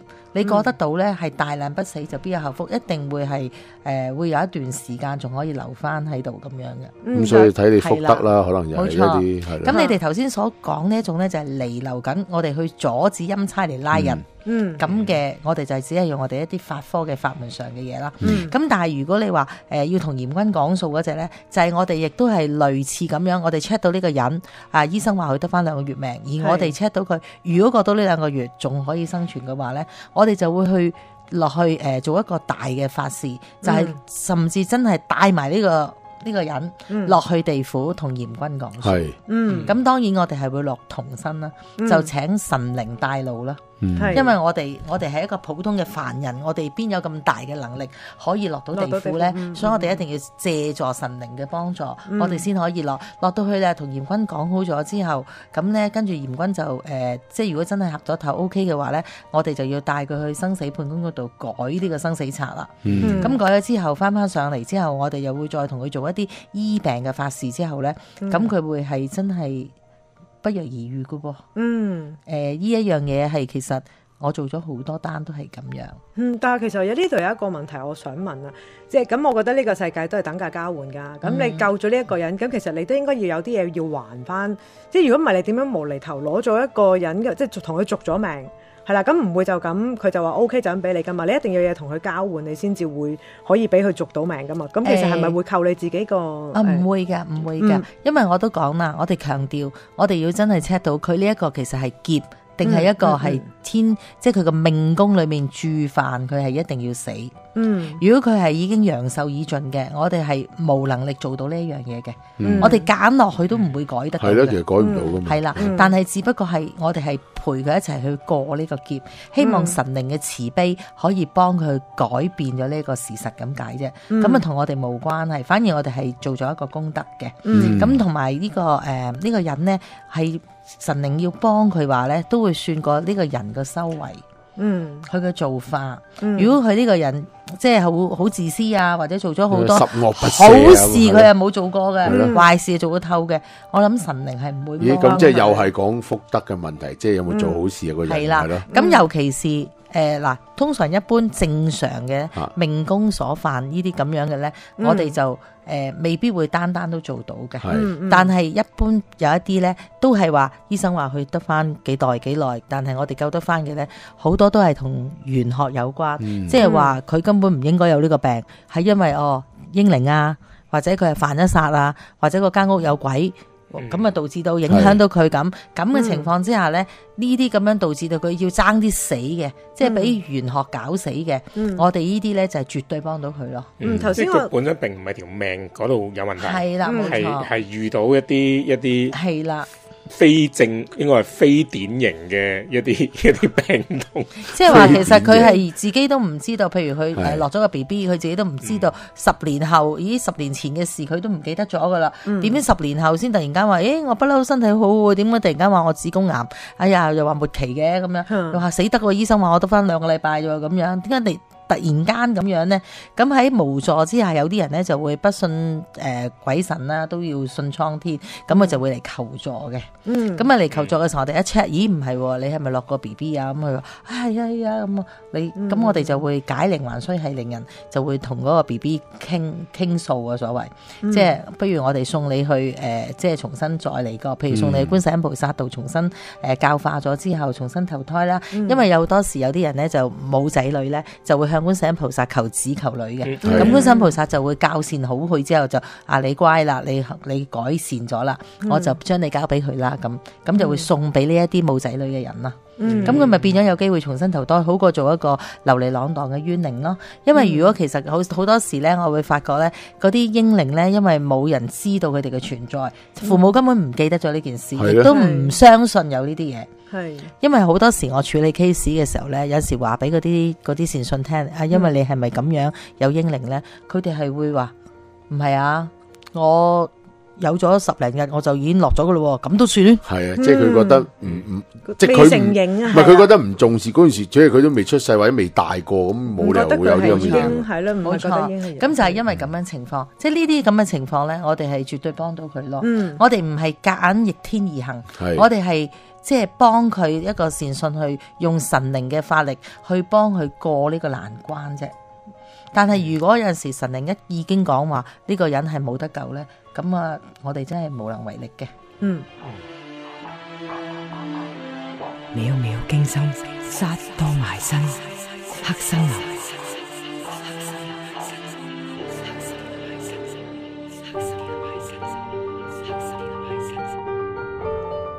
好精彩嘅內容啦，咁我哋繼續同阿殷發清師傅研究下回魂或者傾下偈啦，佢嘅經歷。咁不過我就首先都要咩啊？好似教育電視咁樣，我哋都要俾大家呢個正確嘅。首先呢，就係要睇醫生，即係仲有一啲正確嘅醫術或者呢個方法去尋求咗個方法先。如果真係唔得呢，跟住再揾另外啲方法就 OK 嘅，我覺得。因為我哋好多師傅朋友都同我講，唔好迷信。睇咗醫生先，同埋你嘅生活唔好，你生活唔好，梗係禍噶啦，身體係咪先？如果你個人本身又煙又酒又咩都齊嘅，咁你有癌症係應該噶嘛？係啦，即係咁樣啦，係啦，即係所以就係啦，我哋真係玄學喺科學上解釋唔到嘅嘢，我哋先會用尋求玄學嘅啫。所以咧，我一般我啲善信咧，我都會話：你有冇睇醫生啊？如果佢話佢我今日傷風啊，師傅，我覺得我有鬼搞，咁我會真係覺得你應該要去睇精神科，你應該去睇精神科。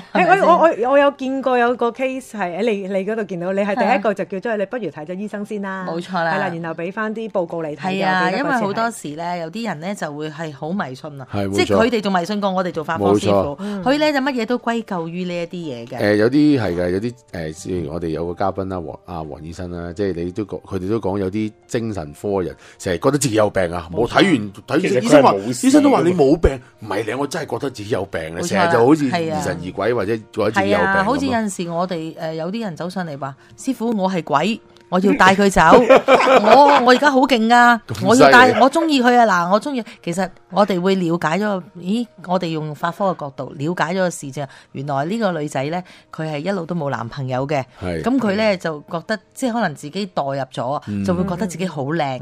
咁於是佢就代入咗自己有個男鬼上咗身，就話自己要嗰個男鬼要娶佢，要帶佢落地府，一定要殺佢咁。呢個係妄想症。係啦，呢啲就變咗係妄想症。所以我哋分段呢啲嘢一定要好清晰。所以我一般我哋都一定話：你有冇睇醫生？你屋企人如果帶佢嚟嘅，你屋企人佢有冇睇過精神科？咁即係我哋係判斷得好清楚先會去做，絕對唔可以導人迷信嘅。咁呢方面咧，我又要問啦。咁啊，回魂方面，我哋係中國人嘅即係傳統思想思維，又唔需要多解釋嘅或者介紹啦。但係問題咧，我就想有一個我專諗啲 QK 問題去為難啲師傅。究竟譬如喺外國一啲唔同嘅民族啊，或者唔同嘅宗教背景啊，即係大家都知有世界上好多宗教啦，佢其實未必信鬼魂嘅存在嘅，或者等等。其實又有冇回魂呢件事嘅咧？其實回魂呢一樣嘢係一定有嘅，邊一個國家無論你係乜嘢嘅人都有，就算去到非洲啊或者南非嗰邊，有陣時我哋都睇一啲紀錄片都睇到，佢哋非常之信神靈上身呢一樣嘢。係啊，冇錯。譬如族長咧係一個巫術嘅一個巫師嚟嘅，佢都可以即係一上身咧就話可以請到鬼魂上身啦，啲眼反晒白啊咁，即係其實佢哋都深信呢一樣嘢，但係只不過係可能佢哋未必係一個好似我哋喺生長喺呢啲香港啲咁文明嘅國家裏面，咁佢哋嘅表達可能冇咁好，你哋以為佢唔信，以為佢唔識，其實佢哋全部都信。但係回魂算唔算係我哋淨係得我哋中國人獨有嘅一啲傳統習俗？唔會嘅，其實西方都有噶，甚至問米啊嗰啲靈媒咧，西方都一樣有噶。不過佢用西式咯，即係佢用即係叫巫婆啊，或者即係嗰啲巫術咯，我哋簡稱。係咁都，我哋做過咁耐節目咧，都有啲都會有譬如叫佢問翻佢好多嘢，請翻佢上嚟都有喎，都有。我哋有㗎，其實有㗎。咁好似靈媒咁樣，甚至佢哋一樣可以去穿梭陰陽界、落地府去揾你嘅先人，佢一樣可以做到呢一樣嘢㗎。不過如果嗱，假設我就問咗呢樣嘢啦，咁但係如果佢西方或者一啲嘅宗教背景，佢完全冇處理，即係唔似我哋咁，會即係俾擺祭品啊，或者會去照顧，即係臨離別都照顧下啲先人。咁佢哋冇做啲儀式，其實有冇個分別或者個會唔會有啲害處咧？對佢哋嚟講，其實唔會嘅啦，因為大家西方人啦，即係好似佢哋日日食薯條、漢堡包，佢哋都唔會熱氣嘅。但係我哋咧中國人咧，我哋一陣間又話，哎呀食得薯條多，阿媽話我哋熱氣啦咁樣。咁我哋真係嘅，會內熱嘅，會內熱嘅。但係佢哋啲鬼佬人唔會嘅。咁呢啲就係各有各嘅分別，所以未必一定佢冇做到我哋嗰樣嘢，佢係唔會回到魂，唔會嘅。咁嗱，我哋不如去到咧啲擺設或者祭品咧，其實阿師傅啊，我哋本身而家一般人咧有咩最大謬誤？譬如舉個例，有冇一啲有人同我講啊？其實咧最緊要咧個生前嗰個先人中意啲乜就乜都擺落去啦，中意食乜就食乜，乜嘢都擺，啲飲品又擺咁樣。咁最緊要佢哋開 happy 開心嘅啫。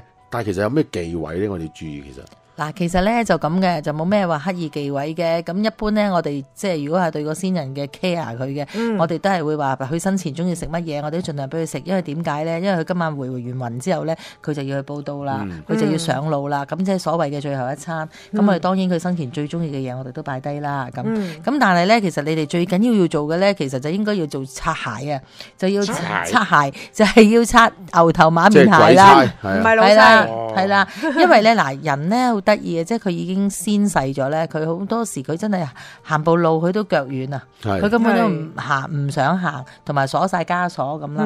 咁咧嗰啲牛頭馬面就會打佢嘅，咁亦都會覺得唉好煩啊，你快啲啊！咁樣即係嗰類咁樣啦，咁所以咧一般我哋啲人咧都會氹佢開心。唉，阿大哥、阿牛大哥、阿馬大哥，唔該請坐，飲杯先，飲翻2杯啊五加皮先，咁啊整隻燒鵝俾你嘆下，啊整啲掌翼啊，整啲豬頭肉啊，等佢溜溜嗒嗒咁啊喺度傾偈啊，等佢哋暢飲，我哋去團聚啦，咁即係咁樣咯。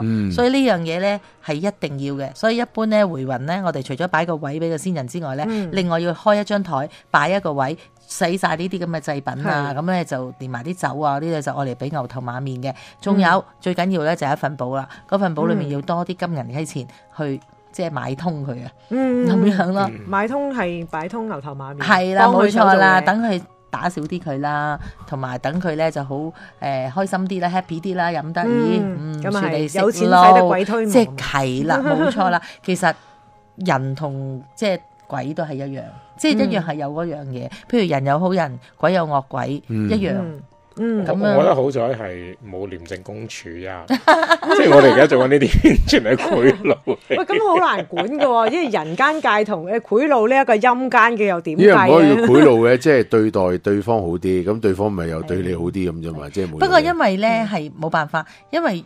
我都講啦，人咧係唔會想走嘅，佢哋想離開呢個世界，咁一定佢冇辦法要佢行嘅時候，佢就焗住要打佢，即係焗住要扯佢、拉佢咁樣。咁只不過如果你話做咗一啲禮貌上嘅嘢對阿牛大哥、馬大哥嘅話咧，可能佢會勸佢咯，即係唔打咯，即係平時可能一邊咗落去噶啦，行啊咁樣，即係可能佢會話行啦，係啊，不如你行啦，係合作啲啦，好聲好氣啲，即係可能會咁樣咯。但係我又記得咧，有人講過或者提過就話，因為由於兩位大哥一個牛一個馬，咁大家擺嘅食物啦、祭品嘅時候，盡量唔會牽涉到一啲又是牛啊嘢，係咪咧？咁當然係啦，人哋係牛頭馬面，你冇理由擺啲馬肉啊，但係我見有人擺漢堡包嘅喎，咁嗰啲人有牛肉我未啊？係啊，有我見過有人。又點會好平常啫嘛？覺得生前中意，因為其實好多人都一知半解嘅。係啊，有啲人唔知道㗎。啊，我先人最中意食漢堡包，佢咪整咯。係啊，我真係佢中意鋸扒，佢食扒。佢一時佢根本冇諗過有牛頭馬面呢樣嘢。我好想知牛頭馬面嘅反應。佢哋淨係顧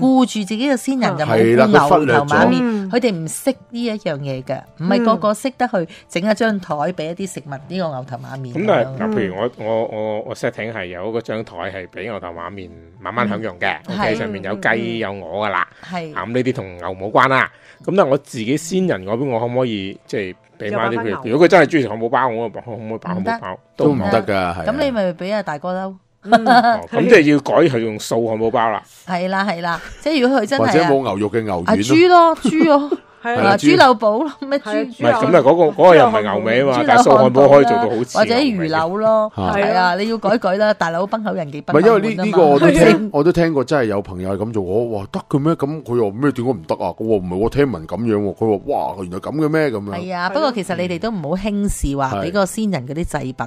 其實咧唔好諗住先人唔食，其實先人係會食嘅喎。嚇咁好多時，所以我有時都會教一啲家屬啊，佢哋咧如果你好想知道啊，我爸爸有冇翻到嚟啊，媽媽有冇翻到嚟咧？咁我會教佢哋擺堆牙籤喺度，平排咁擺咗喺個台度，係啦，牙籤將一排牙籤平排咁擺晒喺度。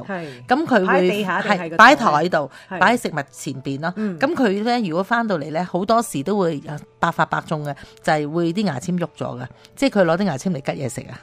嗰啲牙籤真係會無端端呢度開咗，咁呢度又冇咗兩支咁樣，會有呢個現象啦。點解佢唔係用手拿咁得？你擺咗牙籤喺度，可能佢亦都係，即係佢未死之前，佢都係人，可能佢都係好斯文噶嘛。你喺張台上邊，你冇食具，佢梗係要用手拿啦。你擺啲牙籤都唔會嘅，其實你都要好睇嗰個先人本身佢嘅。明白。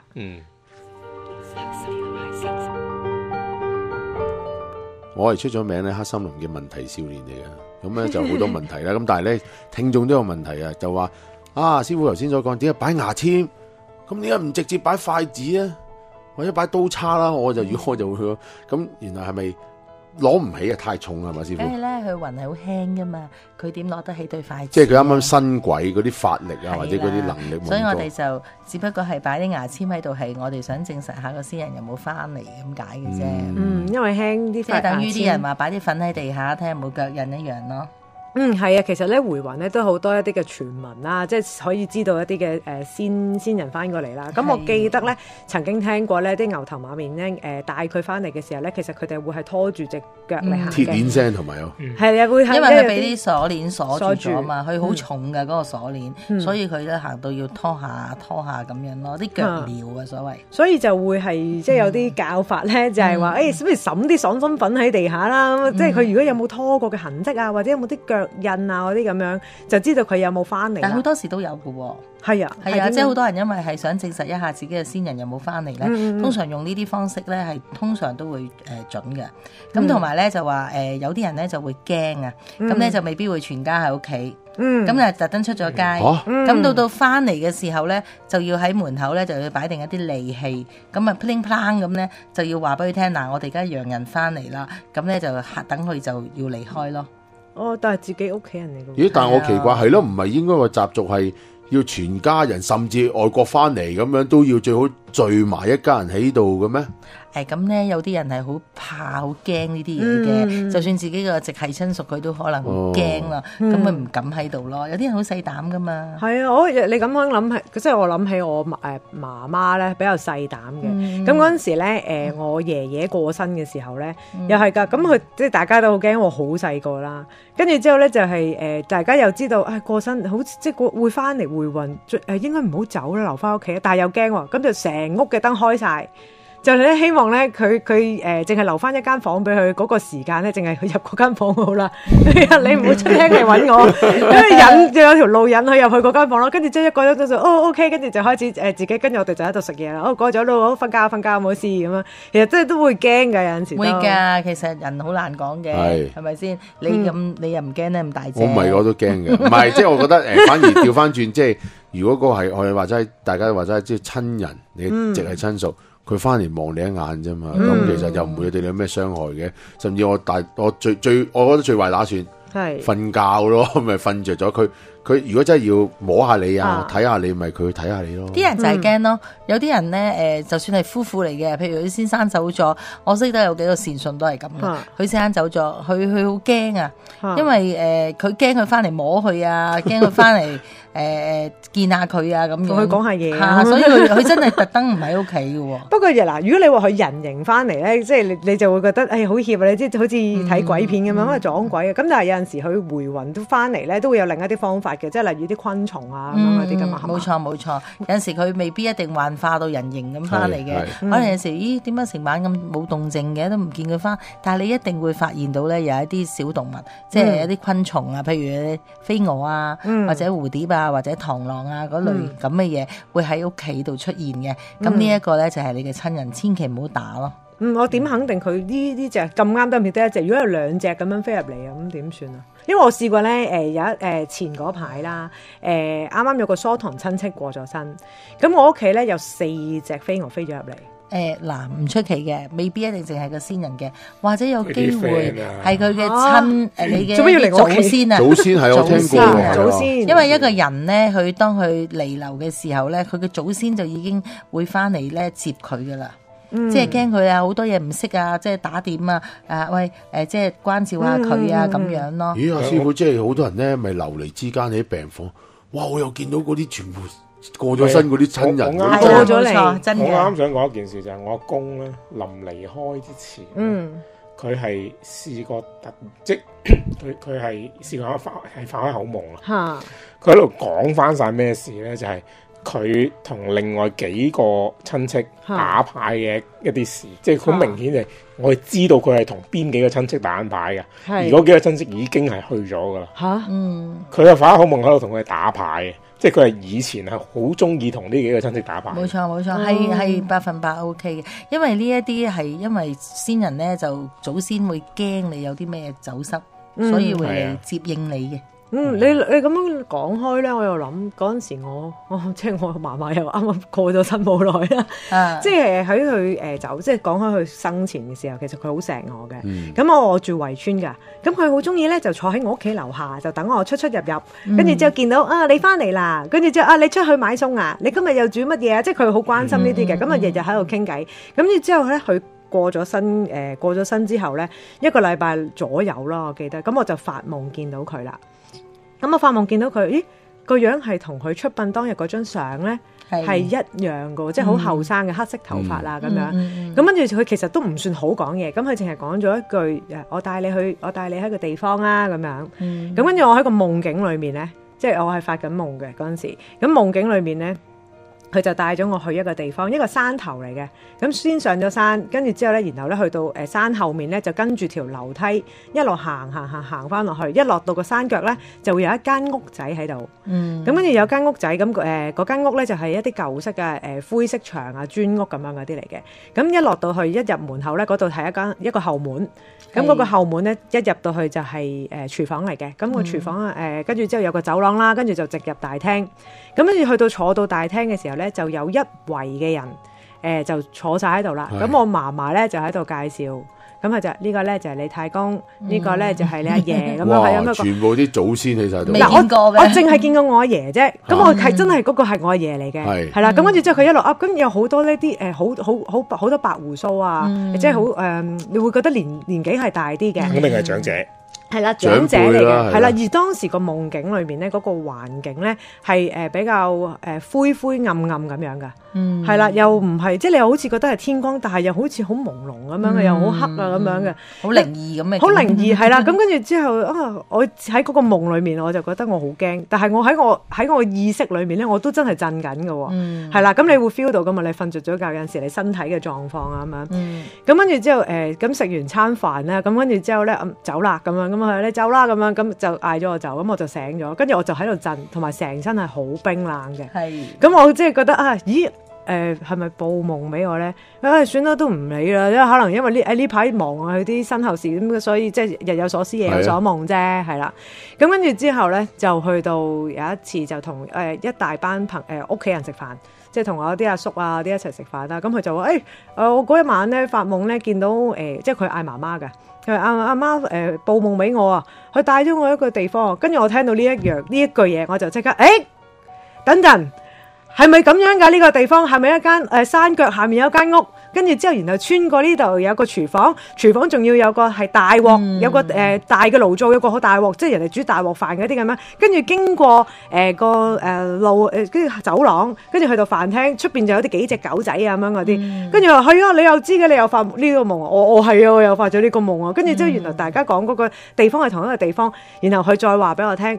其實呢個夢境咧，嗰個地方咧係佢哋細個嘅時候咧住嗰個地方嚟㗎，而嗰陣時我係未出世嘅，係啦，咁我就覺得哇呢個其實呢個唔係夢咯，我聽落去唔係夢咯，而係你嫲嫲同你嗰個緣分真係好重，其實你係靈魂出竅咯，直頭靈魂出竅，我以為因為你可以咁清楚嗱，其實有時夢境咧係有時醒咗咧，你記得翻30%已經好叻噶啦，但係你可以係咁清晰啊，見到你爺啊，又見到嘅隻狗啊，又要落樓梯啊，嗰間屋，即係你咁清晰咧，你應該係靈魂出竅嚟噶。親身經歷嚟，係啊，其實真係好清晰嘅，因為其實嗰條路咧係由我屋企出發添嘅，仲要係一路行。咁我以前阿嫲嫲佢哋住嗰度咧，都係喺嗰個附近嘅，只不過我哋後期咧就搬咗去我哋而家個現址度，係啦。咁跟住佢就喺個夢度由我屋企帶我去到行。咁當然有啲中間有啲位係唔係好記得嘅，但係就肯定嗰條路行翻落去個山上面，跟住就再落翻山就去到嗰度。而我哋當年真係住嗰度咯，問翻爸爸媽媽。冇錯啦，咁即係其實嫲嫲同你個緣分係好深咯，因為有陣時如果一個先人佢同你呢個緣分唔深，就算你發夢發到佢咧，佢喺度講嘢，但係你話我聽唔到你講乜啊，你完全聽唔到佢講乜噶，所謂嘅鬼食嚟嘅，你喺度係咁個口喐，但係你究竟講咩啊？我聽唔明喎，嫲嫲咁，即係會咁樣嘅。咁所以你而家呢種情況係咁清晰，佢仲介紹埋歷代祖先俾你知咧，係呢啲嘅靈魂出竅嚟。差唔多12個咁樣坐喺度咧，跟住我初頭就以為，咦呢個係咪真係一個回魂會報夢嘅咧？因為頭先聽阿毛講咗嗰樣嘢，咁我突然間諗翻起呢一個 case 喎，跟住然後你突然間話翻俾我聽，其實係靈魂出竅。係啦，你其實靈魂出竅，同埋頭先我聽到你講啦，你話有啲白鬚嗰啲好似老啲嘅咁樣，其實咧。先人咧走咗地府，就算佢落咗去地府生活啦，做咗一啲平民百姓咁樣生活咧，其實佢哋會繼續老噶。哦係㗎，係㗎，繼續老㗎。個輩份唔怪得知我嫲嫲係會後生啲。係啦，嗱，因為我哋咧我哋法科裏面咧，我哋六壬有個法科叫遊地府啦。咁其實師傅係去過嘅。咁我見過我爸爸嘅，但係喺佢同死嘅時候咧係老咗好多。咁我睇翻佢個而家個樣係應該係老咗10年嘅。咁我當時我落去地府嘅時候就係爸爸係真係死咗10年嘅，即係咁樣。咁所以咧係會繼續老嘅。都話咧，有阿殷發清師傅喺度咧，簡直係滔滔不絕江水咁樣嘅經歷啊，同埋見聞啊，令到我哋大開眼界。咁似多龍嘅，我睇到我唔係我形容下啫，真係唔係即係好同阿師傅做一集節目，哇！都聽好多嘢，同咪後都聽好多嘢啊嘛，冇停過啊，咪後冇停過，即係話我都係講，唔係真係多見聞多經歷啊，真係佢哋日日處理咁多 case。係啊，其實因為咧，我知道有好多觀眾或者聽眾咧，佢哋有啲嘢係一知半解，冇錯，有啲嘢真係唔知嘅。咁所以有陣時我哋會身為一個專業人士咧，好似好想將一啲正面嘅信息咧話俾佢哋知，等佢哋有陣時咧知道應該點樣做先係啱，就亦都唔好話有陣時俾人哋呃咗，又得唔到個效果。同埋有陣時而家咧，所謂現代人啦，比較後生嗰啲咧，成日話咩叫咩一切從簡。我聽過有個人啊，即係朋友嘅朋友嚟嘅，佢話可以拗交咧，就話咧英雄宴都可以唔使一切從簡。去完上完山就散水喎，跟住哇，淨鬧交喎，即係幾兄弟姊妹鬧交，即係。你簡單唔係簡單到咁樣啊嘛！而家啲人咧真係好求其㗎，真係你唔好話咩上山咩英雄飯啦，有啲咧根本就係連儀式都覺得係唔需要做嘅。同埋而家咧越嚟越先進，因為而家話成唔夠地方啊，有啲人就海葬啊，有啲人就甚至嗰啲叫環保公園啊，將你嘅先人就咁樣將啲骨灰灑晒。其實我唔贊成㗎。其實仲有你講開呢樣嘢，即係除咗散晒之外咧，佢仲有啲咧係將佢個骨灰咧係變咗一個飾物擺喺裏面。冇錯啦，然後掛喺個身度，其實唔好，又唔得㗎，其實比較陰。有好多直情係啲貓貓狗狗咧，佢哋就為咗懷念咧，佢哋都會咁樣做。係啊，好多人都問點解嘅，即係點解即係唔可以咁更新嘅呢樣嘢？唔可以嘅，因為其實咧畜靈啦，佢唔係人嚟嘅，佢係畜靈，咁而佢要走就要走噶啦。如果你再擺佢喺身邊咧，萬一第日有啲乜嘢，譬如你有啲咩改變嘅時候，譬如好似有啲人佢未有細佬哥嘅時候，佢養隻狗錫到當仔咁嘅，突然間佢走咗，跟住你又有咗 BB 咯，咁你生出嚟之後，佢會 jealous 噶。如果你嘅骨灰仲要擺喺度嘅話，咁佢會搞小朋友噶，咁其實唔係咁好。同埋始終佢係畜靈，佢唔係人，亦都冇陽氣啊！如果你擺一啲咁陰嘅嘢、陰氣嘅嘢喺身邊咧，就導致你嘅運氣都會下沉。陰陽相陰陽啊嘛，係啦，係啦，始終都係不能共存嘅，所以咧就會令到你嘅運氣好差咯。你講開呢樣嘢咧，我又諗翻起咧，寵物咧都會有回魂嘅。有係咯，因為佢係一個靈嚟嘅，其實有靈嘅嘢、有靈性嘅嘢就會有回魂呢一樣嘢嘅。你有冇聽過一啲好特別嘅一啲嘅回魂經歷啊？除咗呢一個寵物回魂呢樣嘢之外，其實成日都有回魂咧，都好多好特別嘅嘢嘅，即係譬如話真係有翻嚟，好似話我頭先所講嗰啲咁啊，譬如你牙籤真係亂晒都得㗎，或者冇咗廿幾支都得㗎，即係佢明明一大束啱啱一盒咁樣擺晒喺度嘅，但係第二日可以冇咗一堆咁樣嘅，即係都會有啲咁嘅現象咯。咁你話你最難忘？我最難忘咧就反而唔係我做咗師傅之後嘅難忘，因為我做咗師傅之後好多嘢我會覺得呢啲係正常嘅，咁我就唔會驚啦。但係我細個係好清晰嘅，因為咧我就10歲到我就爸爸就走咗啦。咁我爸爸回魂嘅時候我好清晰咧，因為我同我媽咪瞓嘅。咁咧我就喺媽咪身邊瞓緊覺，嗰晚係我爸爸回魂。咁啊爸爸個靈位咧，媽咪就擺咗張大相喺度，亦都擺咗好多啲祭品啦咁。咁我突然間我就係瞓緊覺嘅，其實我係瞓得好冧。突然間我又俾把聲嘈醒，就係我媽咪把聲。我媽咪講嘢，因為我媽咪係嗰啲圍村人啊，講嘢咧就好大聲嘅。咁佢就會話：你而家點啊？乜啊？即係咁樣講。我聽媽咪講嘢咁大聲，咁我就開始鬆眼。就擘大眼睇，咁咧媽咪係望住我爸爸嗰張靈照講嘢，咁我後來聽到我爸爸真係同我媽咪對答喎，你聽到？我完全係聽到 exactly 我爸爸同我媽咪對答，咁但係我爸爸把聲係陰沉咗啲嘅，同埋好似有少少大喊有少少喊嗰啲抽搐聲咁樣，即係好似即係我都唔捨得你哋啊，即係嗰啲咁樣啊，咁但係我又望我爸爸張相，咦，爸爸冇個口冇喐嘅，咁點解會爸爸講嘢嘅咁？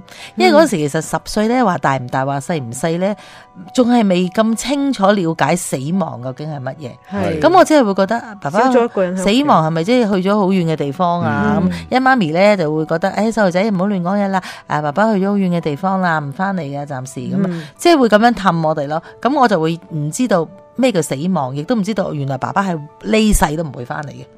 咁我就覺得，咦，點解見到張相又冇啊，又見唔到爸爸個影，但係點解咁清楚聽到爸爸同我媽咪對答嘅說話咧？哇，都好犀利喎！如果聽到咁清楚，好清晰，好清晰。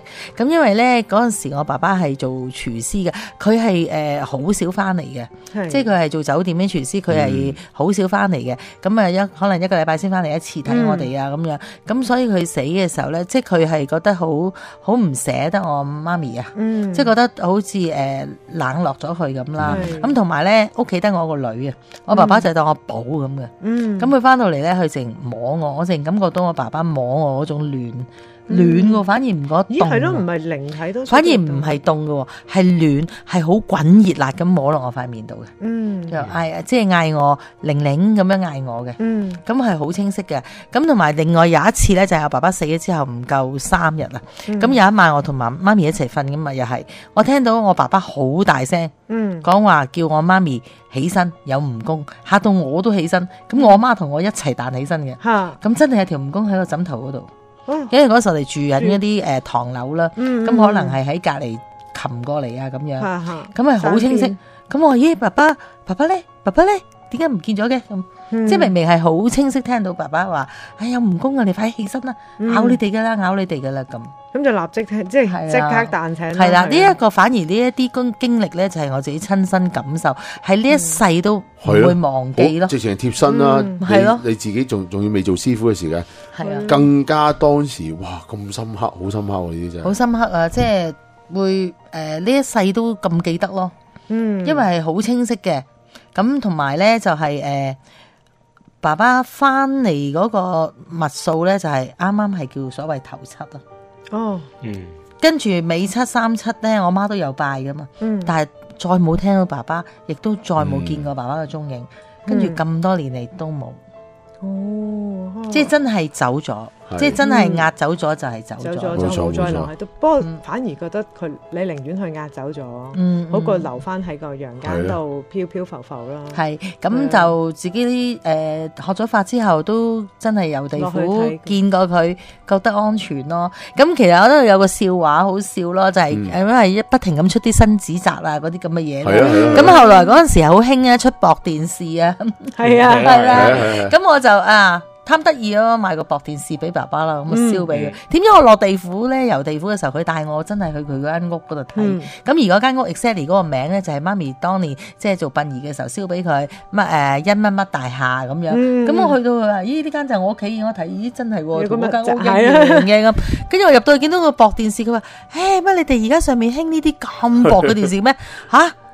你燒落嚟嘅喎咁。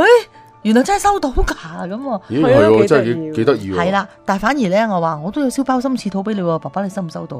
佢話嗰啲冇㗎，嗰啲假嘅。反而嗰啲包心翅肚嗰啲係假嘅。佢話食物一定要食真嘅。食物即係要食真，唔可以指責。哎呀，咁唔怪得我醒起啦，師傅講呢樣嘢。我哋好多時咧，咪譬如回魂啊，或者甚至我哋再拜祭咧，有好多人走去。我哋譬如都攞翻嗰啲嘢食噶，全家人諗住就係咪啲福蔭，即係諗住啲先人食過，但係發現有一樣嘢咧，啲味係冇咁犀利，譬如雞有雞味，但係冇咁好味淡嘅，淡晒味嘅，係啦，啲嘢啲燒肉啊淡晒味嘅。係啦，佢哋已經食過咁啊受過，同埋你如果係山頭嘅話咧，唔止你嘅祖先食嘅喎。咦？咁我哋去拜嘅時候，嗰度成辣都係。梗係啦，你嘅祖先可能會請佢隔離嘅鄰居啊，咦隔離阿二姑啊，同我好好朋友嘅，平時好照顧我嘅，喂整隻雞俾佢嘆下咁樣。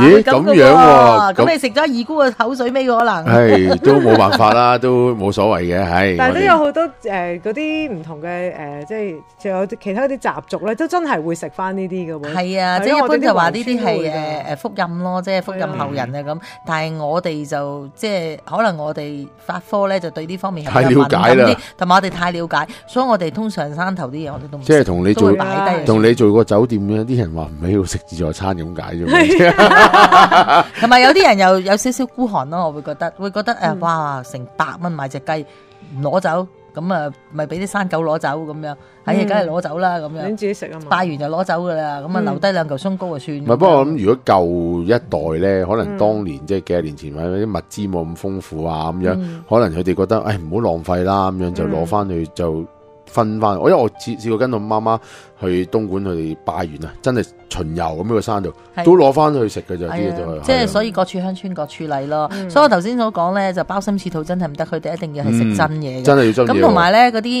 鞋啊，嗰啲衫咧係啱着嘅，唔使理佢細碼定大碼定加大碼，落到去就啱着噶啦。唔係，即係好似新嗰對 Nike 波鞋咁樣。係啦，auto fit 嘅。係啦，冇錯啦。好啦，咁啊，哇！原來咧真係歡樂嘅時光特別快，又係時間講拜拜。咁啊，今晚咧好多謝啊，好多謝阿甄發清師傅上到嚟啦。咁啊，都多謝大家收聽啦。下次節目時間再見，拜拜。拜拜。